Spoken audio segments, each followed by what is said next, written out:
Itu yang namanya rokok, jalan sendiri Mang Ai.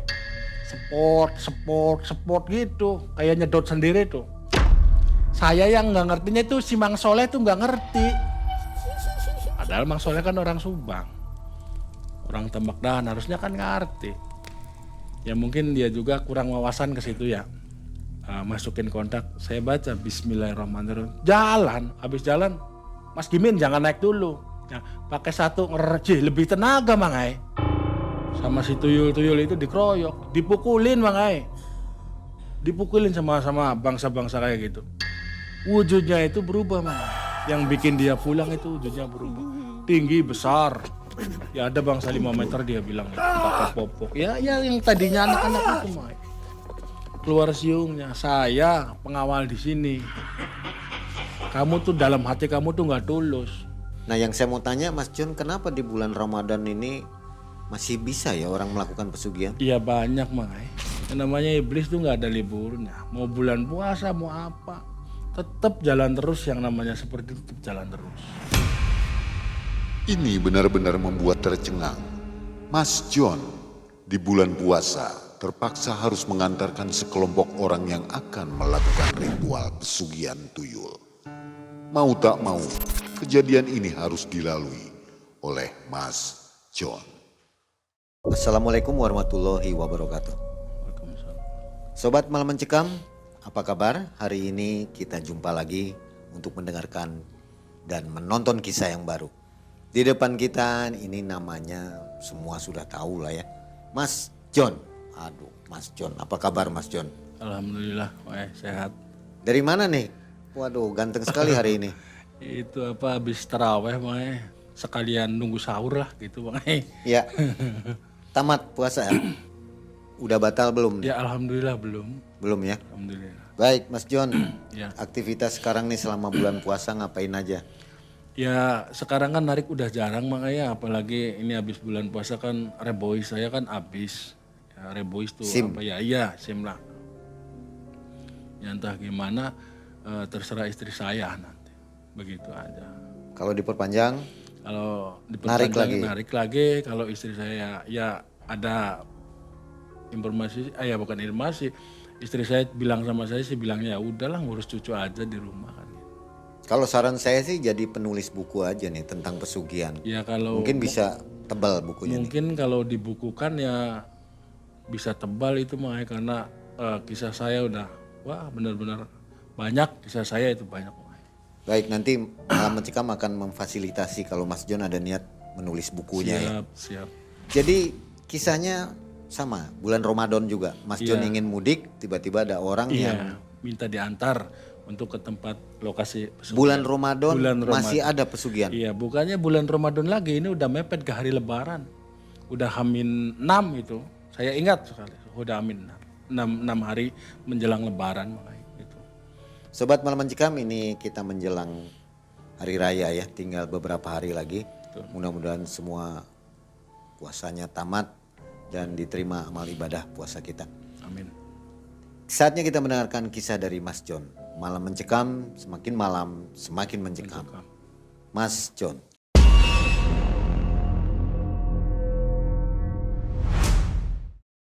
Begini Mang ya, ini kisah saya ini, cuman kisah saya ini nggak secara sengaja Mang. Kalau nggak salah saya seingat saya ini Lebaran 2004 atau 2005 itu, karena terlalu lama. Waktu itu keneknya juga bukan si Jibul Mang. Waktu itu si Jibul memutuskan saya mau libur, mau ngurus pohon salak di kampung. Ya memang daerah Banjarnegara itu komoditinya kan salak pondoh itu Mang. Nah, si Jibul kan orang Banjarnegara, jadi si Jibul itu mengurus kebun salak itu. Dia kebun salaknya hektaran makanya aslinya dia itu. Di kampung itu hektaran, bukan orang deet-deet, bukan. Orang kaya aslinya dia. Jadi si Jibul ngomong sama saya, "Ang, saya punya saudara namanya Wagimin." Bilang gitu. Berhubung saya nggak bisa berangkat, si Wagimin yang nyerepin saya. "Gimana orangnya, Bul?" kata saya. "Ya orangnya jujur, saya tanggung jawab, kata si Jibul bilang begitu Mang. Jadi saya percayalah sama si Jibul. Masuklah Wagimin itu kalau nggak salah itu bulan Rajabnya itu. Bulan Rajab sebelum puasaan itu. Rajab beruah kan puasa itu. Itu bulan Rajab kalau nggak salah itu. Si Wagimin datang dari kampung, si Jibul pulang kampung. Jadi yang berangkat itu si Wagimin. Ya di situ sebenarnya saya capek juga karena Wagimin kan dia kan basicnya kan petani Mang. Basicnya petani salak. Cuman saya tuh senang dengan kejujurannya gitu. Akhirnya saya bawa, terus saya ajarin dia sedikit demi sedikit. Perlahan-lahan saya ajarin, akhirnya dia tuh bisa. Waktu itu si Wagimin itu pertama kali muat beras Mang. Jadi bos saya itu kontrak dengan salah satu kapal. Ini muatan yang satu kapal itu kena semua sama bos saya. Si satu kapal itu beras itu kena semua sama bos saya. Jadi kapal itu berlabuh di Pelabuhan Cirebon. Waktu dulu kan tahun segitu Pelabuhan Cirebon masih ramai makanya. Enggak kayak sekarang. Kalau sekarang udah nggak ada muatan di Pelabuhan Cirebon. Paling juga yang turun cuma batu bara sekarang. Nah waktu tahun segitu itu rame-ramenya ada kayu, ada aci, ada beras. Nah bos saya itu dapat kontrak beras satu kapal di drop semua pakai angkutan bos saya Mangai. Nah waktu itu kotaan Mangai. Dalam artian kotaan tuh ini bongkar beras tuh ngisi bulog wilayah 3. Kayak Bango 2 yang besar-besar, terus yang Sidaraja, Kuningan, diisi semua. Terus itu kurang lebih setengah bulan habis. Perahu pergi, datang lagi kapal dari bawa pupuk petro.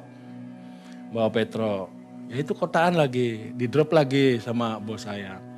Nah itu waktu kotaan petro itu sudah mendekati ke bulan puasa makanya. Sudah mendekati ke bulan puasa. Waktu muatan petro. Akhirnya ngerit kotaan. Saya tuh bongkar Jalaksana, terus bongkar Jatibarang, terus aja ngerit. Nah, kotaan itu habis, saya luar kota. Wagimin tuh seneng Bang. Seneng kata Wagimin, saya belum tahu Merak. Waktu itu di Pelabuhan Merak cuman enggak di terminalnya itu, di sebelahnya itu. Waktu itu muatan Merak, Wagimin tuh seneng. Tanya nggak tahu Jakarta, nggak tahu apa, ini kalau ke Merak kan Bantas lewat semua gitu kan. Saya muat di situ, muat jagung curah. Nah, muat jagung curah buat ke salah satu pabrik pakan yang ada di kota Cirebon. Setelah muat itu, si bos merintah saya ada DO susulan, bilangnya gitu. Ada DO susulan, jadi si pupuk tuh yang tadinya buat ke Tambak Dahan, surat jalannya dibikin buat ke Dauan, Majalengka, Jatiwangi tuh. Buat ke situ gudang pupuk. Nah setelah itu saya ke Dauan. Dari Dauan dioper lagi ke Subang, Pegaden. Karena itu memang pupuk punyanya gudang Pegaden di Tambak Dahan. Tepatnya itu di Tambak Dahan. Ya, setelah muat di Dauan, Majalengka. Kan muter arah. Saya ke Cirebon dulu lewat Palimanan. Terus blas ke Subang. Nah pas di Subang itu saya tanya sama Wagimin. Mas, karena saya manggilnya Mas ya, karena dia lebih tua dari saya. Mas Gimin, coba lihat surat jalannya. Surat jalannya buat kemana? Gak taunya si Wagimin itu buta huruf, gak bisa baca makanya. Saya gak bisa baca Kang, ya. Sok baca aja sama sampean. Saya baca, oh Tambak Dahan, Pegaden, Subang. Saya bilang, ya saya gak tahu ya. Nah, gak tahu. Tahu-tahu suruh baca surat jalan. Katanya saya nggak bisa baca Kang ya, bilangnya kayak gitu. Kok orang bisa baca men? Orang sekolah oh. Jadi tuh baca sama saya, oh ini tuh Tambak Dahan daerah Pegaden, nanti Pasar Pemanu kan belok kiri.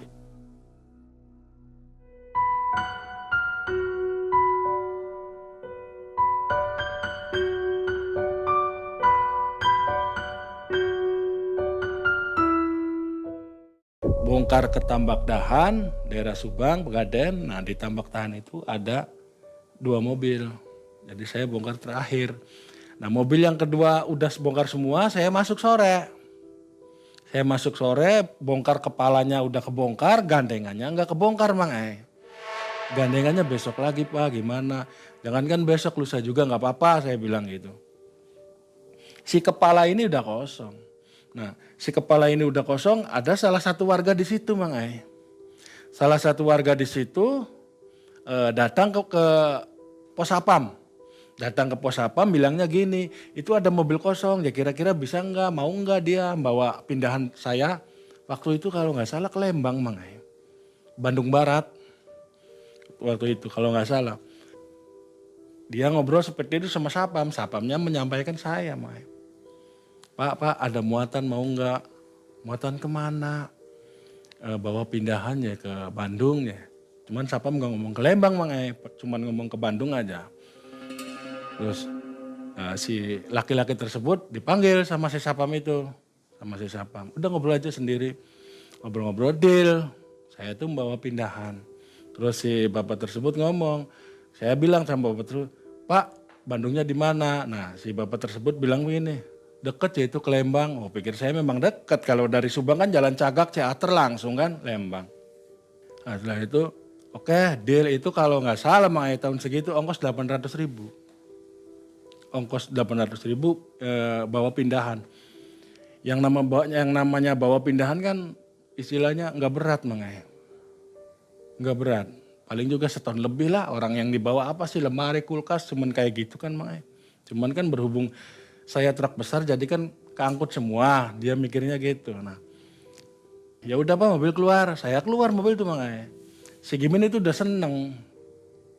Soalnya saya ngomong, Mimin ini rezeki kamu, nanti bagi 2 hasilnya, nggak sama si bos, enggak. Kamu yang penting kamu diam, tutup mulut kata saya, bilang gitu. Ya wis Kang, iya kata si Gimin. Saya tuh keluar mobil tuh, parkir di depan gang, dia kan rumahnya masuk gang, itu diunjalin sama dia Mang Diunjalin sama dia, yang orangnya namanya juga orang kampung. Kalau di kampung kan kalau ada tetangga lagi sibuk atau pasti kan dibantuin. Itu cepet, nggak sampai 1 jam. Udahlah saya langsung berangkat aja. Nah si pemilik pindahan itu, orang yang mau pindah itu ngasih kawalan sama saya. Namanya sebut saja ya, ini namanya Mang Soleh. Namanya Mang Soleh, jadi Mang Soleh ikut saya. Supaya Mang Soleh penunjuk jalan lah di sananya. Kalau yang punya barang saya naik mobil pribadi ke Bandung naik mobil pribadi. Akhirnya saya berangkat habis maghrib tuh Mang berangkat. Nah itu habis Ciater mau masuk ke Lembang itu perkebunan teh tuh Mang Perkebunan teh sama pinus itu di situ. Saya yang namanya saya Mang istilahnya jalan ke situ memang awam karena saya lainnya bukan ke situ, bukan lintas daerah situ Mang Karena saya bukan lintas daerah situ. Terus mobil gandeng kan nggak ada yang jalan ke situ. Nah ini kan di Petal. Pokoknya intinya saya nggak tahulah jalan itu. Buta saya istilahnya. Ini tempat yang rawan, ini tempat yang angker, saya buta di situ nggak tahu. Itu sekitar jam 8, jam 9-an lah. Belum lama sih. Istilahnya dari Jalan Cagak nggak lama itu jam 8, jam 9-an. Nah sampai itu jam 8, jam 9. Habis hutan pinus, itu perkebunan teh. Saya ingat dari jauh tuh, kok udah ada jalur penyelamat Bang Berarti di situ kan medannya ekstrim. Medannya ekstrim, kalau ada jalur penyelamat udah pasti medannya ekstrim. Nah pas di jalur penyelamat itu Bang sebelum dari kejauhan memang kok ini barang ini nggak ada 2 ton ini. Nggak ada, paling seton lebih lah. Itu sebelum jalur penyelamat. Itu udah RPM masih tinggi, cuman ada. Oper 1 saya tuh celek. Oper 1 ngeor. Itu pas di sebelah jalur penyelamat itu jalannya rada nanjak nikung gitu. Nikung ke kanan. Itu di situ saya nenggak mau nenggak mobil. Saya nggak habis pikir bahwa nggak sampai 2 ton tapi nenggak. Ya nggak tahu lah kalau 10 ton atau 8 ton itu nenggak pantas. Itu nggak sampai 2 ton. Di situ saya nenggak. Kek langsung nenggak. Waduh. Mas ganjel disit. Saya bilang gitu. Waktu itu ganjel itu dipakai buat ganjel gandengan. Kalau gandengan sih ganjelnya spesialis sih makanya ada ganjel kek tuh. Ganjel kek ada. Jadi si Mas Gimin itu nyari batu. Untung posisi mobil sebelah kiri. Akhirnya diganjel sama Mas Gimin. Saya tuh bengong aja ya. Turun dari mobil makanya. Saya cium koplingnya. Pas telang tuh saya turun di pesalang. Kok nggak sangit? Walaupun sangit juga udah kerasa. Saya di atas juga udah kerasa. Nggak sangit.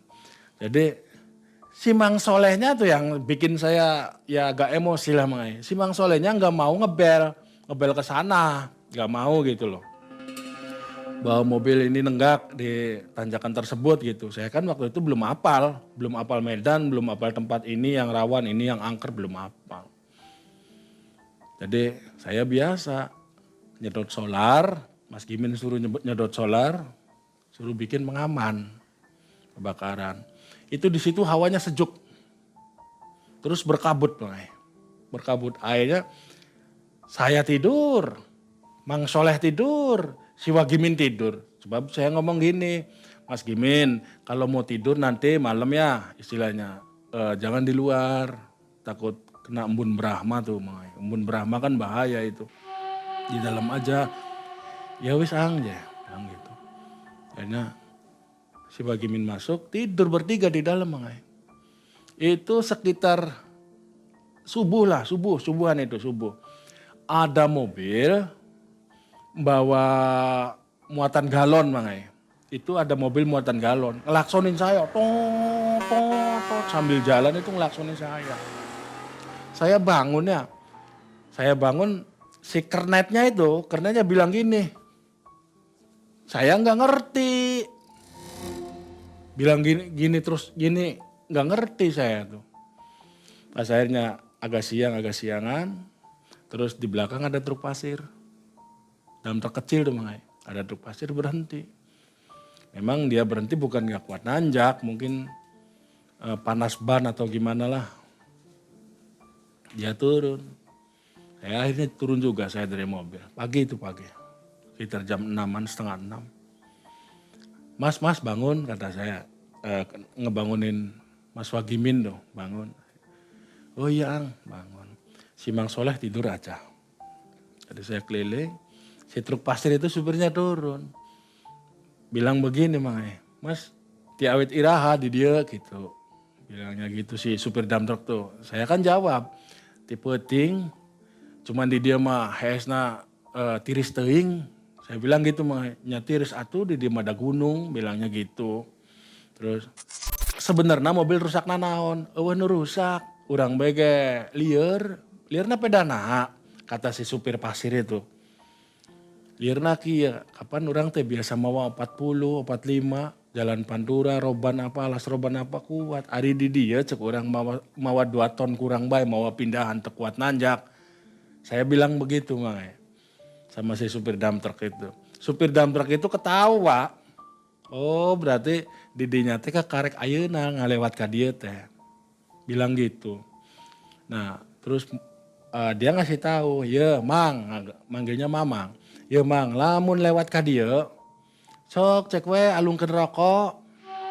Ngomongnya gitu. Lamun teu rokoknya duit belendong gitu, duit receh gitu. Kata saya, emangnya di sini mitosnya kayak gitu. Kalau di sini begitu. Harus lempar rokok. Nah, setelah ngasih saran kayak gitu saya itu dia mundur. Kan tadinya mepet. Kalau langsung nggak jadi sih, dia mundur set, langsung pergi, ngelakson, ya makasih. Nah, saya tuh yang namanya saya kan sudah nggak aneh dengan hal-hal yang seperti itu Jadi saya harusnya bakar rokok, saya komplitin Jadi di sebelah tuh ada saluran, di saluran itu, di tembok pondasi saluran. Mas Gimin, ambilin rokok, kata saya, sama receh yang ada di laci ambilin semua. Jadi Mas Gimin ambil rokok, situ saya lihat masih ada 7 batang. Yang lain si 1, saya 7 batang, nyelotnya langsung Saya ngomong gini, karena di situ wilayah Sunda, saya jadi ngomongnya Sunda. Para leluhur, para karuhun, para sesepuh, anu ngajaga, anu ngaraksa, ieu tempat, Ya orang minta pamit, orang izin pamit ya. Orang bade ngalanjutkan perjalanan. Sik ulah ngaganggu ka orang dah orang ayeuna keur neangan rezeki jeung anak istri. Jadi rokok 7 disulet semua Mang Ai sama saya Mang Ai. Setelah disulet semua saya simpan di situ. Setelah saya simpan situ uang receh entah berapa itulah simpan di situ. Ya lain abdi kurang sono ya para goib para karuhun sesepuh nu aya di dieu. Urang aek mangkat minta pidongaeun kurang gitu. Minta dilandongan, minta dilindungi. Saya bilang begitu Mang Ai. Akhirnya itu yang namanya rokok jalan sendiri Mang Ai. Sport gitu. Kayak nyedot sendiri tuh. Saya yang nggak ngertinya itu si Mang Soleh tuh nggak ngerti. Padahal Mang Soleh kan orang Subang. Orang Tembak Dahan harusnya kan ngerti. Ya mungkin dia juga kurang wawasan ke situ ya. Nah, Ini tanjakan apa nih Mas John? ya belum dikasih tahu itu Mang Ai. Karena saya belum ada yang ngasih tahu. Nah setelah rokok kayak ada yang nyedot 7 batang sama uang receh. Terus saya bilang sama karuhun di situ bilang seperti itu. Adalah bangsa 10 menit saya naik mobil. Masukin kontak. Saya baca Bismillahirrahmanirrahim. Jalan. Habis jalan. Mas Gimin jangan naik dulu. Ya, pakai satu ngerjih lebih tenaga Mang Ai. Ya, itu. Cepet naik Mas Gimin. Mas Gimin naik ya langsung lancar. Setelah di sana nyampe ke Lembang itu ya ngobrol-ngobrol. Bahwa yang saya nenggak itu tadi adalah tanjakan Emen Mang Ai. Terus dia cerita tragedinya tahun 60. Ada gini lah gitu. Mungkin para penonton ini tahu semua lah. Jadi saya tahu dari pemilik barang bahwa di situ yang saya nenggak itu Mang Ai, tanjakan Emen namanya itu Mang Ai. Karena saya buta dalam artian saya bukan jalurnya ke situ Mang Ai. Jadi tak tutup. Nah, setelah bongkar saya pulang lagi Mang Ai, lewat lagi ke tanjakan Emen. Mas Gimin, tolong rokoknya. Akhirnya Gimin nyulet rokok sebatang saya lemparin. Itu akhirnya kan lolos selamat alhamdulillah. Nah, saya pulang ke Pegaden, mobil udah beres Mang Ai. Udah dibongkar. Tuh, udah dibongkar beres. Terus saya bayar kuli, bayar yang bongkar itu, yang bongkar minta tambahan. Tambahan Pak karena terpal saya yang buka, siap saya kasih tambahan. Nah, itu upah itu dari yang ngompreng itu saya bagi 2 dengan Mas Gimin. Mas Gimin kan senang bunga gitu. Beres itu saya pulang ke Gerasi, disuruh muat ke Cigading, itu udah masuk ke bulan puasa Mang Ai. Suruh muat ke Cigading, bawa ampas kedelai itu Mang Ai, bawa bungkil, saya ngaret bongkar ke Cirebon. Nah, abis bongkar ke Cirebon itu udah memasuki hari-hari pertama bulan puasa.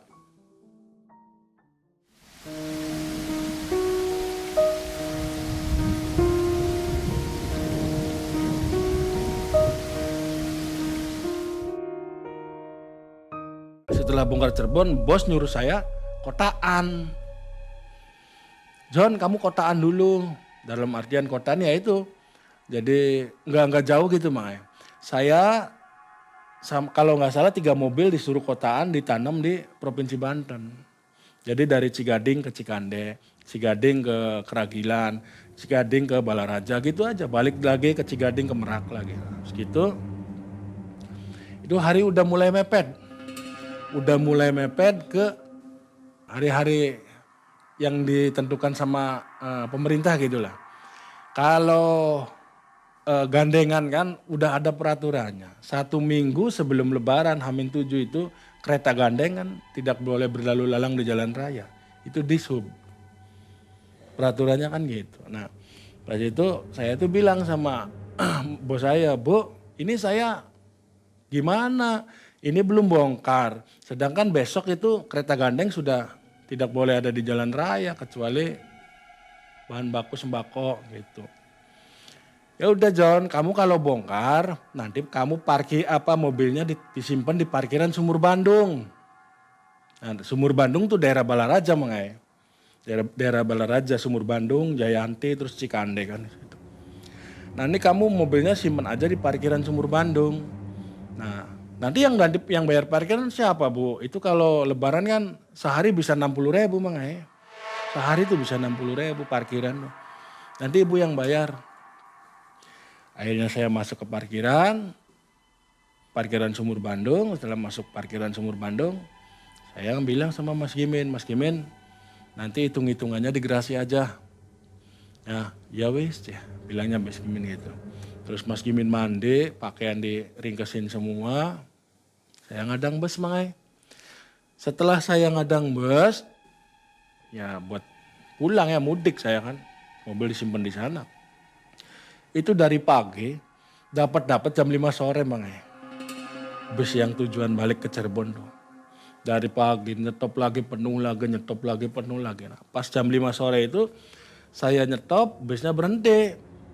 Mau nggak berdiri? Oke nggak apa-apa berdirilah.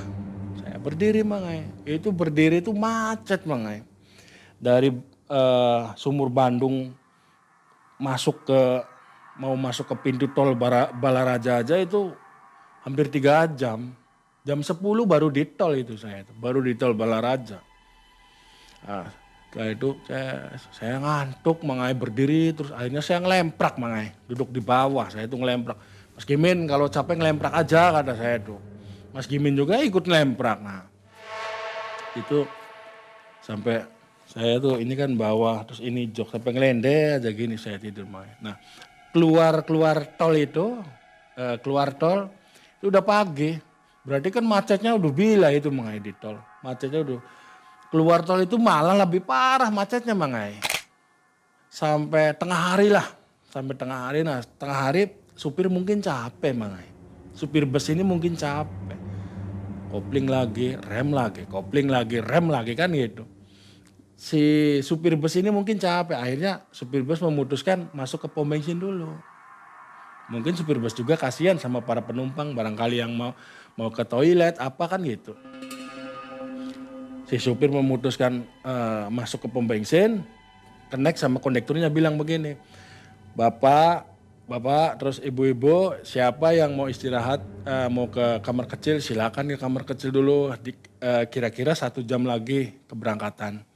Kami di sini memutuskan untuk istirahat capek bilangnya gitu. Karena memang iya mobil tuh padat itu sekitar jam 1 jam 2-an. Saya mandi di toilet pom bensin itu saya mandi, Mas Gimin mandi. Terus Mas Gimin entah jalan kemana lah, dia keliling-keliling kemana. Saya lihat dari kejauhan itu ada pohon itu waru. Ada pohon waru rindang, nah terus di situ tuh ada warung Ada warung, saya langsung pikirannya gini waduh kalau tidur dulu di situ enak nih, saya pikirannya gitu Jadi ya dari pom bensin jarak paling 50 meter lah, 100 meter nggak ada, nggak terlalu jauh lah, ya kurang lebih 100 meter lah. Saya ke situ, pohon warunya rindang enak, terus nggak satu itu pohon warunya banyak.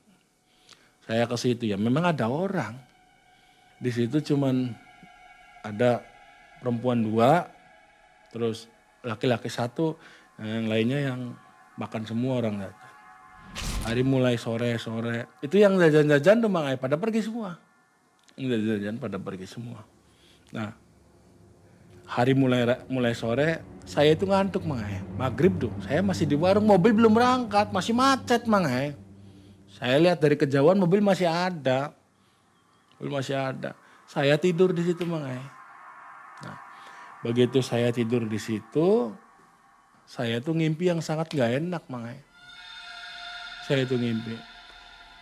Dalam impian saya jadi si pelayan warung yang 2 itu sama yang laki-laki itu dalam impian saya itu wujudnya dia berbeda. Yang satunya pakainya mahkota, cantik, ya. Yang satunya pakainya tapi biasa pinjungan kayak pembantunya tuh kayak embannya. Nah yang satunya laki-laki ya pakai baju biasa sih, baju lurik tuh gitu, baju lurik surjan lah, pakai surjan gitu. Kata saya, ini tuh orang yang ngelayanin saya. Kok di sini dandanannya beda? Saya bilang gitu saya dalam hati sih. Nah, terus impian saya itu saya bukan di warung itu padahal kan saya lagi di warung itu. Dalam impian saya bukan di warung itu. Bukan. Itu di sebuah rumah, cuman tidak ada penghuninya. Penghuninya hanya mereka bertiga makanya. Rumahnya besar, bagus.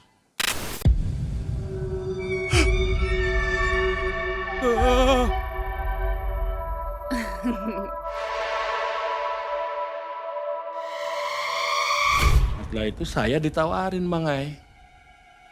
Ditawarin sama yang laki-laki itu, sama si bapak-bapak itu, kamu mau nggak ngawin anak saya? Jadi saya di situ ditawarin untuk mengawini anaknya dia, putrinya dia. Kalau kamu mau, istilahnya mau mengawini anak saya janjikan kamu mau apapun keturutan. Bilangnya begitu Maya. Cuman si putri itu inginnya saya tuh menguasai, dia tuh menguasai saya. Semua istri saya, anak saya tidak boleh ikut. Jadi istri saya dan anak saya tidak tidak dijadikan tumbal, tapi saya ikut sama dia. Berarti kan saya hilang di alam asli makanya. Saya masuk ke alam dia sih. Gitu. Nah, saya tidak mau. Kalau boleh istri sama anak saya bawa, boleh enggak? Kata saya. Tetap tidak boleh itu. Setelah saya ngomong kalau boleh anak dan istri saya ikut sama saya baru mau sama kamu. Itu langsung wujud iblisnya keluar. Man. Yang tadinya cantik, yang tadinya anggun, itu langsung mengeluarkan taring semua. Tiga-tiganya langsung mengeluarkan taring, wajahnya berubah. Kalau pakaiannya masih pakaian itu, tapi wajahnya iblis semua. Man. Merinding tuh saya tuh, man. Merinding. Wajahnya iblis semua. Nah, yang satu yang minta nikah sama saya itu namanya Nyai Dewi Layang Setra. Yang satu. Nah, laki-lakinya itu namanya Aki Suro. Namanya Aki Suro. Itu wajahnya iblis semua makanya. Setelah saya menolak kemauan dia, setelah saya menolak keinginan dia, karena saya ngomong kalau kamu bener suka sama saya nikahin, tapi anak istri saya bawa. Bilang gitu. Kalau saya nikah sama kamu, kalau saya mau menerima tawaran kamu, walaupun kamu bisa mengabulkan semua permintaan saya, tapi untuk apa? Karena saya ikut ke alam kamu. Akhirnya saya memutuskan, itu perasaan saya dilempar itu Mangai. Perasaan saya itu dilemparkan, luas, dilempar aja. Saya perasaan dilempar, lep gitu saya. Begitu buk jatuh kerasa saya tuh, jatuh kerasa Mangai. Itu jatuh, saya di situ nggak sadar Mangai. Sadar-sadar saya pagi jam 9 jam 10 itu ada orang lagi angon bebek Mangai. Ada orang lagi angon bebek. Terus saya dibangunkan. Ternyata memang saya dilemparkan Mangai. Saya dilemparkan memang ternyata itu. Karena posisi pohon waru sama tempat saya sadar itu kurang lebih 15 meter. Jadi saya dilemparkan itu. Tuh pengalaman mudik saya itu makanya. Setelah saya dibangunkan sama tukang angon bebek. Mas bangun. Kalau tukang angon bebek dikira saya korban kejahatan. Dikira korban kejahatan. Dikira kejahatannya di sana dibuangnya di tempat itu gitu makanya. Karena sawah. Rampok lah korban kejahatan rampok gitu. Karena kan banyak pemudik-pemudik yang kena rampok kan banyak. Diambil motornya, diambil barangnya, orangnya dibuang. Dikira tukang angon bebek itu saya korban dari perampokan itu. Nah akhirnya saya ngomong sama tukang bebek itu memang orangnya udah tua sih. Kebilang sesepuh situlah orang situnya terus dia kan orang tua. Saya ngomong bukan Pak, saya bukan korban perampokan atau bukan korban apalah. Saya itu nggak ngerti Pak. Saya kemarin sekitar jam 2, jam 3, saya di pom bensin. Saya mau mudik ke Cirebon, nah bus memutuskan masuk ke pom bensin. Nah setelah memutus masuk pom bensin, saya habis mandi di toilet. Saya lihat tempat kok enak, memang iya sejuk. Si kakek itu tertawa. Untung ya kamu dilempar ke sini, jadi semua yang ke situ tuh selalu dilempar Mangai. Dilemparkan. Untung kamu dilempar ke sini, kadang-kadang lemparnya jauh. Terus sampai fatal, ada yang patah tulang, ada apa. Nah udah, saya kembali lagi ke pom bensin. Saya kembali lagi ke pom bensin. Ya memang kesalahan saya, bukan kesalahan bos ya. Mas Gimin sudah nggak ada, itu Hamin 5-nya Mang. 5 hari sebelum lebarannya itu. Saya bingung Mang. Saya mau mudik gimana, ini Cirebon masih jauh, terus bus kan gak mau. Udah penuh semua itu.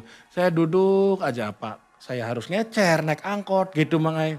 Dari sini turun sini, dari sini turun. Memang nyampe kalau naik angkot memang nyampe Mang. Cuman kan gak mungkin, saya kan pikiran saya gitu. Jadi saya kembali lagi ke pom bensin. Tahun itu udah punya HP, Mas John? Kalau HP sih punya Mang. Cuman kan tas saya kan ada di mobil bus. Jadi satu sama tasnya si Mas Gimin. Jadi nggak bisa hubungi Jadi siapa? nggak bisa ngubungin siapa-siapa. Saya cuma baju sama dompet aja sama lokat Mang. Tuh. Kalau lokatnya saya, kalau dompetnya saya disimpan di tas ya udah. Saya nggak punya apa-apa. Jauh saya ke sana, Cirebon masih jauh saya tuh ya. Akhirnya nggak ada yang bisa dihubungin karena HP saya di dalam tas. Nah terus tas saya kan dijadiin satu sama tasnya Mas Gimin. Ya mungkin sudah diamankan lah sama Mas Gimin. Itu saya duduk aja Mang itu saya itu. Siang itu duduk aja. Ada rombongan minibus. Ada minibus itu kayak orang bingung. Habis ngisi bensin tuh rombongan minibus.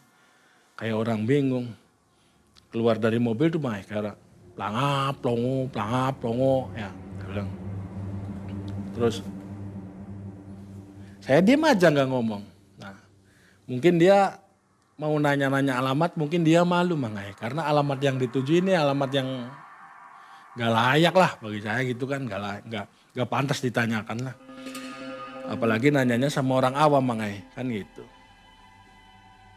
Saya lihat dia tuh kayak kebingungan. Cuman di dalamnya banyak rombongan Mang. Itu 7 orang, yang 5 laki-laki, yang 2 perempuan. Mobilnya platnya luar pulau, bukan dari Jawa lah, bukan dari Jakarta atau Banten, bukan. Platnya luar pulau. Terus di situ saya tuh ngedeketin dia, Pak mau arah tujuan kemana, kata saya dia. Diam aja dia tuh. Saya tanya dia diam Mang. Akhirnya kan saya menghindar lagi saya duduk aja di pom bensin ini, saya pulang gimana ya.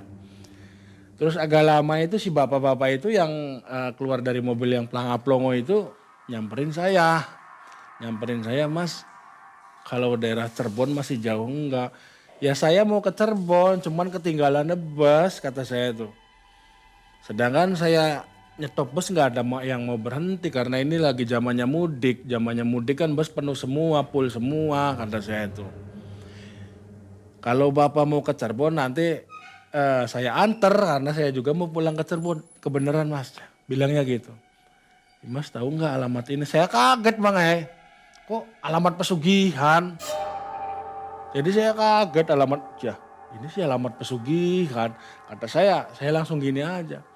Ini saya tahu alamat ini, kata saya. Langsung saya anterin kamu ke mulut gua, kata saya. Terus dia menyetujui, oke lah kalau sampean benar gitu. Nah.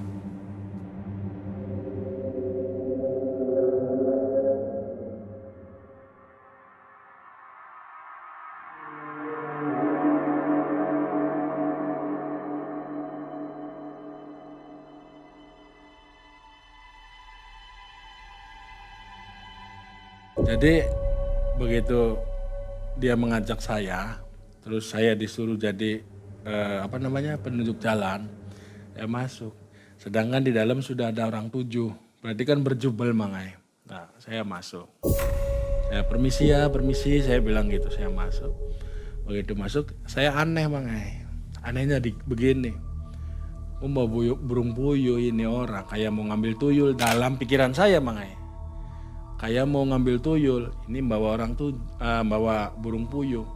Nah kan kalau ritual di alam kan pasti pakainya itu sih.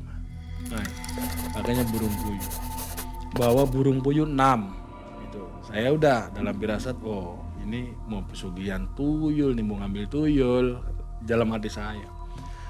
Akhirnya dalam mobil itu mereka berceritanya gini, Mai. Dia sendiri yang mancing saya, dia sendiri kayak sayanya sih nggak cerita kronologis begini, enggak, cuman dia mancing saya, mancingnya begini. Emang Bapak tahu tempat itu? Ya siapa, kalau orang daerah, istilah daerah saya, siapa yang nggak tahu tempat itu? Saya bilang gitu.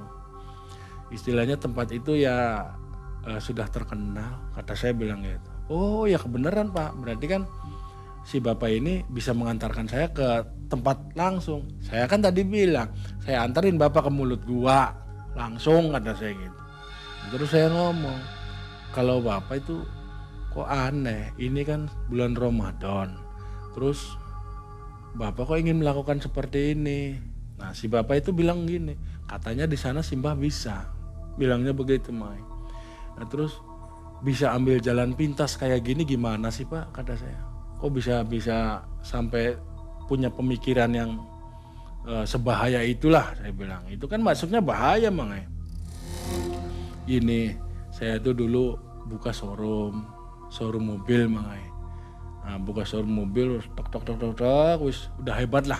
Udah istilahnya dagangan bagus, showroomnya dari yang satu terus nambah lagi, buka showroom lagi. Nah itu di situ dia mengalami kebangkrutan. Yang namanya orang usaha ada naik ada turun kan ya. Di situ dia mengalami kebangkrutan. Nah, ini bukan main-main bisnisnya dia Mangai, karena dia sudah bisnis yang uang miliaran. Karena showroom mobil kan keluar masuknya mobil kan uang banyak itu. Akhirnya dia di situ yang namanya bisnis ada naik ada turun, dia mengalami kebangkrutan. Yang dua perempuan itu bandar beras Mangai. Bandar beras ya ingin melakukan pengambilan tuyul juga. Jadi ketujuh orang ini melakukan pesugihan semua? Yang 6, yang 1 supir, nggak ikut-ikutan itu. Yang 6 ingin melakukan semua, makanya itu puyuhnya juga kan 6. Burung puyuhnya itu Mangai, ada 6 burung puyuhnya itu. Nah, perjalanan udah masuk ke Cirebon. Saya langsung antar ke tempatnya. Bahkan saya tuh apal rumah kuncinya. Dia juga sampai godek-godek terus Mangai. Waduh, saya ketemu orang tuh kebenaran. Cuman dia seneng sama saya, istilahnya saya nih ada penunjuk jalan yang benar, yang nggak orangnya nggak bohong karena alamatnya tepat. Cuman saya pikiran Mas Gimin ini gimana? Apakah Mas Gimin pulang ataukah Mas Gimin jadi gelandangan atau gimana lah, saya gitu Mangai.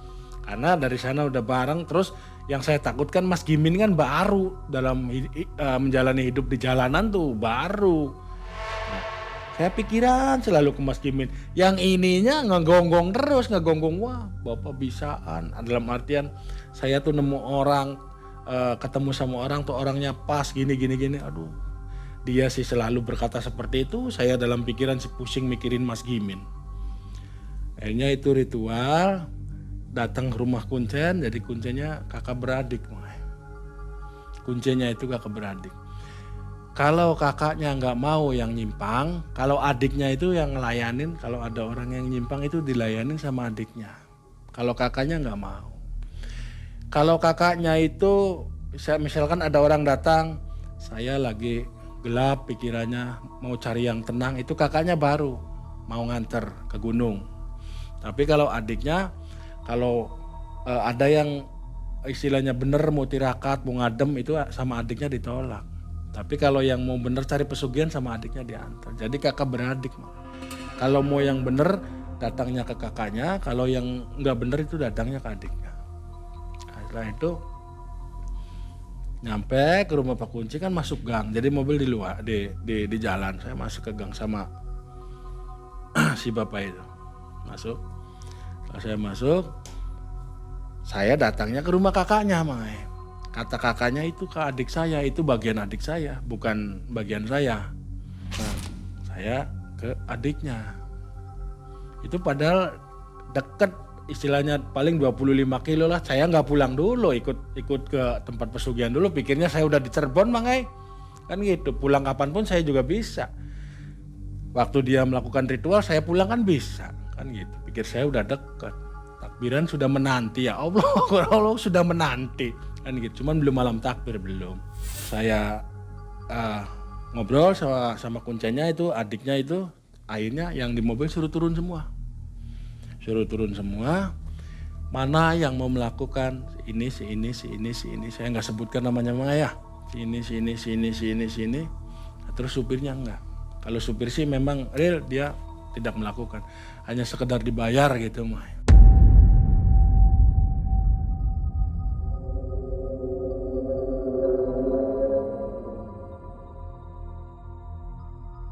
Jadi malam langsung 2 orang. Jadi satu malam itu 2 orang mah. Nah, begitu mau ritual, si burung puyuh itu dipotong mah. Si burung puyuh dipotong. Itu yang pertama perempuan yang bos beras itu mah. Begitu masuk ke gunung, ke gua, namanya ya apa, sebutkan saya. Namanya gunung itu di situ, di lokasi gunung. Nah, begitu si burung puyuh setelah itu nggak dipanggang, nggak dibakar makanya, dibawa mentahannya aja. Itu di situ ada burung puyuh, terus apa namanya, kacang sangrai, sama itu apa yang kecil-kecil buahnya manis, kelengkeng, sama kelengkeng, 3 rupa di situ.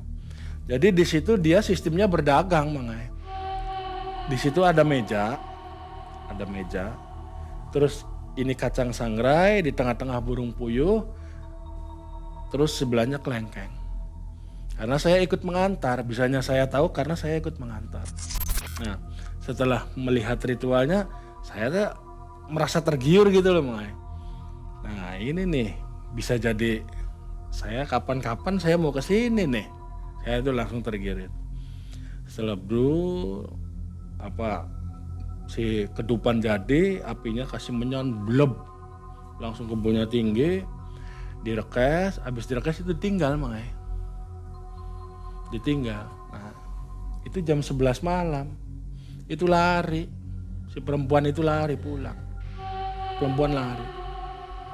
Jadi di situ si perempuan tersebut makanya, pertama dikasih uang, tidak mau. Dikasih uang tuh 1 kandek tuh makanya. Nganggo ira. Merinding saya tuh, cerita merinding. Perempuan itu nggak mau. Dikasih uang nggak mau. Nah, setelah dikasih uang tidak mau, si kacang diambil sama si tuyulnya itu. Karena kata si Abah itu, juru kunci itu, saya memang mendengarkan. Kalau ada yang, Bu saya aja sambil narik baju, Bu saya aja pulang ikut jadi anak ibu, itu baru dibawa. Tapi kalau si anak kecil itu nggak ikut, jangan dipaksa makanya. Kalau anak kecil nggak mau ikut sama saya, misalkan tuyulnya nggak mau ikut sama saya, itu jangan dipaksa. Kecuali tuyulnya bilang sambil narik baju biasanya, kata dia tuh makanya, Bu saya aja, misalkan laki-laki ya Pak saya aja, itu baru bisa dibawa. Terus di situ kan ada perjanjian.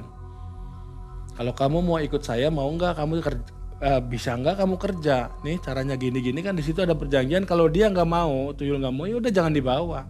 Si Pak Kunci itu bilang sama saya seperti itu.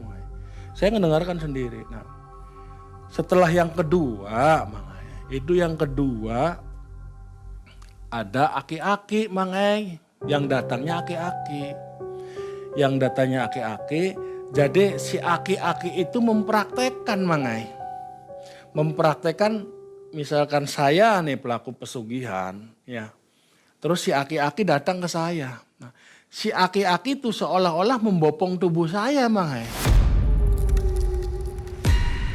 Si aki-aki itu seolah-olah membopong tubuh saya. Nah, tubuh saya itu digeletakkan. Saya ngelihat. Ini gambaran Sayanya melihat tubuh saya tuh digeletakkan. Nanti tubuh saya tuh dipincati Dipincati itu Sedangkan saya melihat siapa orangnya yang nggak ngeri Akhirnya si ibu itu waktu digeletakkan, si ibu itu teriak tolong, bilang begitu. Si ibu tuh teriak tolong, terus lari. Nah, si Ibu Lare itu tempatnya, lokasinya kan ngeri mangai. Ngerinya kan jalannya gunung, ya bukan gunung siap, bukit. Cuman kan bebatuan mangai. Tempatnya lokasinya bukit lah, bukit. Nah, bukit itu jadi bukan tanah tuh mangai. Bukit itu jadi bebatuan tuh, banyak bebatuan. Sedangkan ibu itu lari, tolong. Nyampe ke rumah Pak Kuncen bilangnya gitu, saya itu mau kata si ibu itu sama seorang kakek-kakek mangai. Itu gugur. Cuman satu malam itu bisa orang dua mangai. Bisa orang dua. Nah, setelah ibu itu turun, yang satu nanjak lagi. Ayo masuk lagi, masih ada waktu. Bilangnya seperti itu mangai. Masih ada waktu, akhirnya nanjak lagi yang satu, yang laki-laki, yang perempuan satunya ditunda, yang nanjak coba sekarang laki-laki. Ya. Setelah yang laki-laki nanjak, saya ikut lagi nganter mangai. Saya mau tahu caranya bagaimana lah gitu mangai. Caranya bagaimana? Setelah yang laki-laki, ya rekes lagi. Bleb. Itu memang waktu udah lewat tengah malam, cuman dini hari belum pagi mangai. Masih bisa ada waktu itu. Terus dia lagi puyuh lagi mangai. Ada juga yang pakai yuyu itu untuk apa? Itu kalau itu sih mangai ya. Buat mainan. Kalau yang pakai yuyu sih itu untuk antisipasi mangai. Untuk antisipasi. Supaya nggak kabur. Bukan supaya nggak kabur. Jadi kita sebagai misalkan sebagai yang punya uang gitu. Kita sebagai yang punya uang. Kalau selalu terus selalu kehilangan lah uang per hari, misalkan satu lembar yaitu antisipasinya pakai yuyu itu, kuyup lah, kepiting itu yang ada di sawah tuh yuyu tuh, itu antisipasinya itu. Ada yang pakai yuyu, ada juga yang pakai akuarium mangai. Yang pakai akuarium ada ikan, ya kebanyakannya sih pakai kepiting, pakai yuyu, pakai kuyup, pakai itu kebanyakannya. Nah, itu intinya untuk antisipasi. Terus ini bapak-bapak yang kedua yang naik tuh. Itu naik, cas belum jadi. Sudah direkes lagi, dikasih tahu caranya. Kalau dia nggak narik baju atau nggak minta gendong, tolong jangan dibawa. Gitu. Kalau kamu maksa dibawa, kamu yang bahaya sendiri kamu. Berarti kamu nyari bahaya. Udah. Gitu. Kalau nggak salah itu mangai. Itu yang setengah dua jam 2. Kuat itu mangai, kuat. Nggak turun dong. Nggak kayak yang perempuan masuk jam setengah 12, itu jam 1 udah kebirit-birit, lari turun. Nah, itu yang kedua. Begitu naik, direkes apa, bel. Dia itu dikasih tahu sama Pak Kunci, tolong jangan maksa. Kalau banyak anak, beli, layanin sama kamu. Kalau minta kasih. Tapi kalau dia nggak minta ikut, jangan kamu bawa. Kan tujuannya mereka kesini tuh mau ambil tuyul semua mangai. Tujuannya dari pulau seberang tuh mau ambil tuyul semua. Nah akhirnya si bapak tersebut ditinggal. Saya turun. Yang ikut saya sama sopirnya mangai. Kalau yang lain kan nggak boleh ikut. Kalau pengantin ya harus di rumah. Kalau saya kan bukan pengantin, terus supirnya kan bukan pengantin, jadi saya ikut nganter, bawain waragat itu. Setelah nyampe ke atas, saya tinggal turun, itu kuat. Sampai bangun, belum turun mangai. Bangun. Nah itu mau adzan subuh itu. Mau adzan subuh percis, dia turun jalan kaki. Turun dari gunung, Mangkaning kan jauh mangai. Nah, itu gunungnya jauh itu dari rumah Pak Kunci ya. Lokasi gunungnya sih dekat, cuma nanjaknya itu lumayan. Perbukitan, bukitnya batu tuh, bukan tanah. Si bapak itu turun jalan kaki, dikirain saya berhasil mangai. Itu dikeroyok mangai bilangnya. Sama si tuyul-tuyul itu dikeroyok, dipukulin mangai. Dipukulin sama bangsa-bangsa kayak gitu. Nah, dia tuh dipukulin tuh diam aja mangai. Itu salah satu tuyul, istilahnya salah satu anak kecil itu ya, tuyul itu yang saya sebut tuyul itu, wujudnya itu berubah mangai. Yang bikin dia pulang itu wujudnya berubah. Tinggi, besar. Ya ada bangsa 5 meter dia bilang itu, pakai popok. Ya yang tadinya anak-anak itu Mang. Tinggi besar, terus keluar siungnya Mang.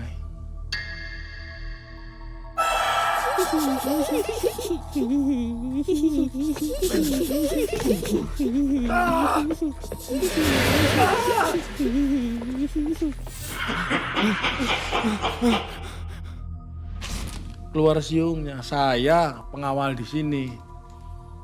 Kamu tuh dalam hati kamu tuh nggak tulus. Makanya anak buah saya mukulin kamu, istilahnya dikeroyok lah sama anak-anak kecil itu dikeroyok. Ada yang ngeludahin, ada yang nampak. Bilang itu si bapak itu. Terus yang anak kecil itu jadi tinggi besar bilangnya saya pengawalnya. Kamu jangan macam-macam, saya pengawalnya. Kalau anak buah saya nggak ada yang mau ya jangan kamu paksa. Bilangnya begitu makanya. Wah bengap semua makanya, pukulin sama tuyul bengap semua. Nah setelah pagi saya memutuskan untuk pulang Mangai. Pak sudah ya kata saya tuh, saya udah nganter bapak ke sini. Adapun yang lainnya belum gilirannya ya terserah. Itu saya di situ dikasih uang sama dia tuh 250 Mangai. Ya udah Jenny makasih. Ya udah saya pulang naik elep ke rumah tuh. Itu Mangai kisahnya waktu perjalanan mudik saya gitu. Mereka belum tahu Mas John itu berhasil atau enggak? Saya nggak tahu karena 6 orang yang 4 belum Mangai. Tapi tekad dia mau ditungguin, salah satu harus ada yang berhasil. Tekad dia. Tapi saya kan nggak mau hari Lebaran. Saya pulang. Nah, cuman dalam pembicaraan tekad dia berenam itu dia harus ada yang dapat. Salah satunya harus ada yang berhasil. Cuman gambarannya yang 2 ini sudah ada gambaran kengerian seperti itu. Ini lebih sulit ya? Ada cara lain yang lebih mudah dari Ya. kisah-kisah lain ada ya? Ya ada Mai, ada. Ada yang gampang, ada yang gampang, ada yang susah. Ini cara sulit. Ini masuknya cara sulit karena dia minta alamatnya ke tempat tersebut. Jadi saya antarkan ke situ. Ada lagi tempat yang istilahnya saya pernah saya sendiri nih ya. Pengalaman saya sendiri. Saya pernah, ini yang saya ceritakan ini bukan fiktif, ini kisah nyata saya. Yang ini nih yang mau saya ceritakan ini. Jadi begini saya datang ke salah satu dukun. Waktu itu, ini cerita yang ambil tuyul, udah ini mas selesai tadi tuh. Ya. Saya minta uang balik. Begitu saya datang ke dukunnya dukunnya ngomong, kemarin kalau kamu kesini masih ada 2 lembaran 100. Cuman kamu telat datangnya. Jadi lembaran 100 itu, lembaran yang 2 itu, yang 100-an itu udah diambil sama orang. Apakah kamu mau bikin sendiri? Saya bilang gini, wah nggak mungkin sanggup kata saya tuh. Enggak lah, nggak sanggup saya. Karena saya pernah melakukan ritual pembuatan uang bibit kan yang waktu jual kinang itu makanya. Saya enggak lah, pasti sulit lagi. Nah setelah itu saya ditawari tuyul mangai. Gimana John kalau tuyul aja? Tuyul caranya gimana kata saya. Kalau kamu pas bener-bener lempeng, kamu miliknya ada di situ 3 jam kamu bisa bawa pulang. Oke kata saya. Deal itu mangai, deal. Itu deal. Ini cerita saya bukan cerita orang seberang tadi mangai. Cerita saya ini. Di situ saya deal mau tuyul. Soalnya di sana masih ada 7 lagi. Masih ada 7 lagi. Kalau kamu mau bisa ambil 1. Terus kalau milik kamu bisa ambil 1. Akhirnya saya melakukan. Itu saya dari setelah Isya sampai jam 11. Itu nggak ada yang noel saya. Akhirnya saya disuruh pulang. Sampai sampai jam 11 itu. Dari Isya itu masuk ada pohon gede. Saya di situ. Bekakak ayam apa segala-gala udah ada. Itu di bawah pohon gede, di makam keramat. Orang Cirebon tahu semua keramat itu. Itu nggak di alas, nggak di hutan. Kalau ini kan di gunung. Kalau saya enggak, deket sama perkampungan. Cuman makam tersebut memang terkenal. Kalau orang yang ingin mengambil itu ya di makam tersebut. Kalau saya sebutkan orang Cirebon tahu semua. Berhasil di situ. Ya itu saya kan di situ. Tadinya saya kan mau uang bibit, Setelah uang bibit saya ke situ itu jadi apa Ciageber tuh Mang. Ciageber tuh dadakan. Saya ke situ jam 2 siang. Saya habis ke daerah Cirebon Timur, nggak saya sebutkan. Ke daerah Cirebon Timur, ngudag ke sana, uang balik. Ternyata dukun lah, saya sebutnya dukun. Dukunnya sudah meninggal. Nggak bisa karena dia sudah meninggal. Saya ada informasi lagi. Saya megang 2 informasi. Yang satunya masih di kota Cirebon juga, wilayah kota itu. Saya datangin ini orang. Saya datangin jam 2 siang. Saya datangin jam 2 siang, saya ngomong, Kang, saya mau uang balik. Aduh, si rasi telat. Winginane karilong lembar, digawan ning wong. Tahan dulu situ Mas John, nanti disambung di video selanjutnya aja. Ya. Mungkin masih panjang kan kisahnya? Masih panjang itu kisahnya. Baik, Sobat Malam Mencekam, itu kisah Mas John mengantarkan orang yang melakukan pesugihan tuyul ya. Iya ya, Dan waktu tidak mudik tahu itu saya perjalanan mudik. Hasilnya belum tahu ya sampai Belum saat tahu ini. karena 6 orang tersebut, 2 yang gagal, 4 masih di sana. Nah yang saya mau tanya Mas John, kenapa di bulan Ramadan ini masih bisa ya orang melakukan pesugihan? Iya banyak Mangai, yang melakukan banyak. Contohnya saya jual kinang. Kan itu di bulan Ramadan Mangai. Yang jual kinang itu banyak. Bukannya bulan Ramadan itu Ya, nggak ada ya. hal-hal untuk itu? Ya ada yang namanya setan gak ada liburnya Mangai, menggoda manusia itu. Yang namanya iblis tuh gak ada liburnya. Mau bulan puasa, mau apa. Tetap jalan terus, yang namanya seperti itu tetap jalan terus. Oke. Jadi gak ada liburnya. Nah Mas John, nanti untuk hikmah dari kisah ini mungkin bisa disampaikan di video selanjutnya Mas John. Iya. Terima kasih Mas John. Iya. Sebentar lagi kita akan merayakan Hari Raya. Benar. Mudah-mudahan sampai dan Mas John juga puasanya tamat ya. Minal aidin wal faizin Iya. untuk subscriber Malam Mencekam. Ya. Mohon maaf lahir batin. Assalamualaikum warahmatullahi wabarakatuh. Waalaikumsalam warahmatullahi wabarakatuh.